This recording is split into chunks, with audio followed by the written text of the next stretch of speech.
পেয়ারাটা একটু দেখেন ভাই, কত সুন্দর লাল। জাদিপাই ঝর্ণা যাওয়ার পথে এরকম চারপাশে হচ্ছে আপনার পেয়ারার বাগান। আর ঝর্ণাটা বন্ধ থাকার কারণে এখানে বিক্রি করার মানুষ নাই, আর হচ্ছে খাওয়ার মানুষও নেই, যার কারণে আমরা এসেছি, পারমিশন নিয়ে খেয়েছি আমরা এখানকার যারা গাছ আছে তাদের থেকে। পেয়ারাগুলো বিক্রি করার মতো বা খাওয়ার মতো মানুষও নেই। দেখেন এই পেয়ারা কখনো খেয়েছেন? ভিতরে লাল। দিদি, তোমাদের এই পাড়াটার নাম কি? এই পাড়া জাদিপাই পাড়া? ও, আমি তো এটা মোবাইলে দেখছি অনেক, বাট আসিনি কখনো, এই প্রথমবার।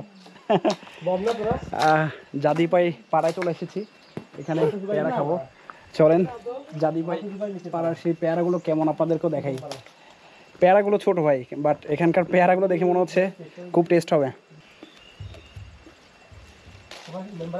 পাহাড়ি সেই একটা পেয়ারা খাচ্ছি। রাগ করতেছেন? দেখেন একবারে পাকা পাকা পেয়ারাগুলো, মাই গড কি সুন্দর, ছোট ছোট সাইজ বাট অনেক সুন্দর। আমি একটু কাঁচাগুলো খাবো। ও মাই গড, একটা পোকা দেখে খায়েন, সেই স্বাদ। দাদু থ্যাংক ইউ।